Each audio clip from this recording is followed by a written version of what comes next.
Hey guys, welcome back to my new vlog. Today I will share you my nail extension experience.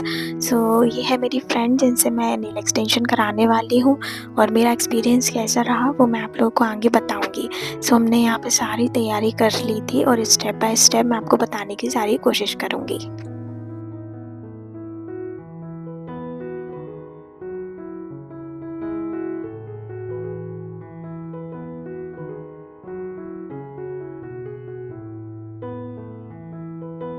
सबसे पहले original nails को हमें cut कर लेना है पूरी तरीके से और अगर नेल पेंट लगे हैं तो आपको उसे भी रिमूव कर लेना है।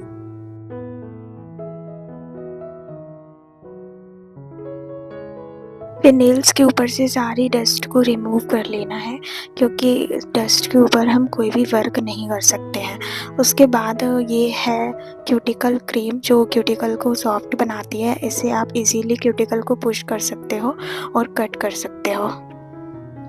नेल एक्सटेंशन को करने से पहले सबसे बड़ा जो काम होता है इम्पॉर्टेंट वो है आपकी नेल्स की प्रिपरेशन। तो नेल्स की प्रिपरेशन में आपको सबसे पहले नेल पेंट ही रिमूव करनी है। उसके बाद जो बेसिक चीज़ें हैं जैसे नेल कट करना और सबसे ज़्यादा इम्पॉर्टेंट है क्यूटिकल्स को पुश करना जो आपके नेल पेंट में बहुत हेल्प करता है एक्सटेंशन में।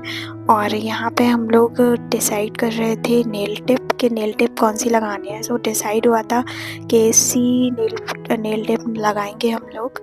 और नेल्स आपको अच्छे से सिलेक्ट कर लेने हैं आपकी फिंगर के अकॉर्डिंग, नेल्स के अकॉर्डिंग। सो यहीं हमें काफ़ी ज़्यादा टाइम हो गया था नेल टिप सिलेक्ट करने में। हर एक फिंगर के अकॉर्डिंग आपको नेल टिप सिलेक्ट करना होता है। सो आप मार्केट में कई सारे नेल्स टिप मिलते हैं अलग अलग तरीके से, आप वो देख सकते हो।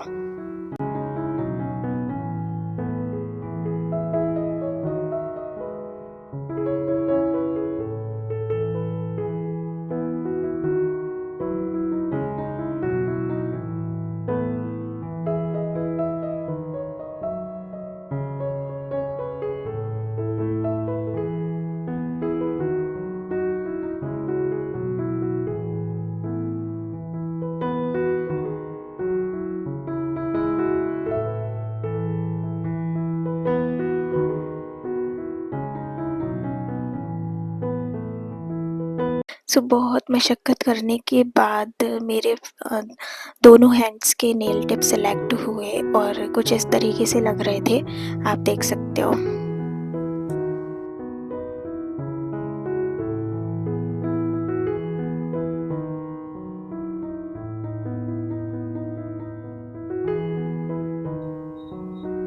टिप को कट करना है। उसके बाद अपनी लेंथ के अकॉर्डिंग आपको कितनी लेंथ चाहिए नेल एक्सटेंशन की।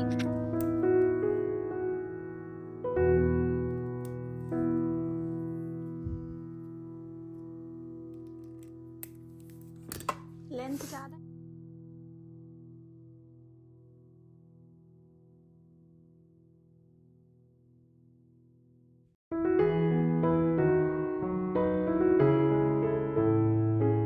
सो गाइस बेसिकली आपके जो नेल्स पे ओरिजिनल नेल्स और टिप के बीच में जो गैप दिखाई देता है उसको फिल करना होता है ड्रिल मशीन से। उसे पूरी तरीके से ख़त्म करना होता है ताकि नेल्स इक्वल लग सके।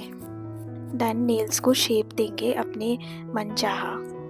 अपने अकॉर्डिंग शेप देने के बाद हम यहाँ पे यूज़ करेंगे एक्रेलिक पाउडर और मोनोमर।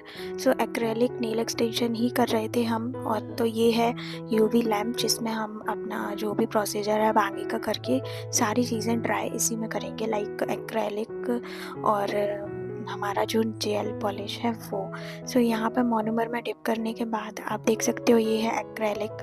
यहाँ पे बीट उठा कर आपको एक एक चीज़ यहाँ पे लगानी है। अगर आप डिटेल में सीखना चाहते हो तो उसकी मैं अलग वीडियो बनाऊंगी आपके लिए, बट अभी जो चीज़ें हो रही हैं मैं आपको रैंडमली बता रही हूँ।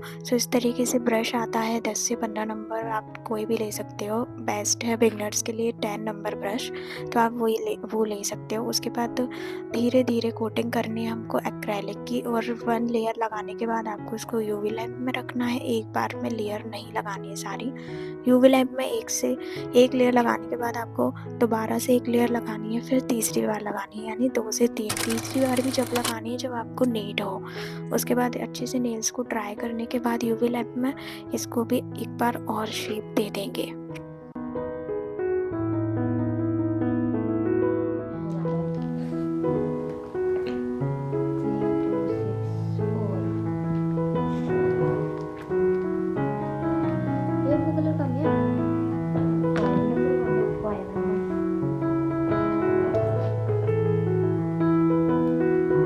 तो वैसे तो मैंने दीदी को बता दिया था कि मुझे किस टाइप के नेल एक्सटेंशंस चाहिए थे। मुझे फ्रेंच कुछ उस टाइप से चाहिए थे, तो फ़ोन में मैंने दिखा दिया था, पर मुझे एक फिंगर पे कैट आई भी चाहिए था। तो उस अकॉर्डिंग मैंने फिर अपना जो है वर्क डिसाइड करा। सो हम लोग वही डिसाइड कर रहे थे कि क्या बेटर लगेगा। सो लास्ट रिज़ल्ट कैसा निकल के आया ये तो आप एंड में देख ही लोगे। सो गाइस, कैट आई नेल एक्सटेंशन काफ़ी ज़्यादा वायरल है अभी मार्केट में। इसके लिए इस तरीके की मैग्नेटिक टूल आता है जिससे आप कैट आई आराम से डिज़ाइन कर सकते हो।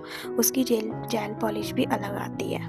सो उस तरीके से आप अपनी पसंद के अकॉर्डिंग ले सकते हो, शेड्स अपनी वैनिटी में रख सकते हो। और देखिए इस तरीके से सारे जो मॉलिक्यूल्स रहते हैं वो इकट्ठे हो जाते हैं एक जगह इस मैग्नेट से, तो निकल के कुछ रिज़ल्ट ऐसा आता है।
सो 1 घंटे की मशक्क़त करने के बाद मेरे नेल्स का लुक कुछ इस तरीके से है गाइस।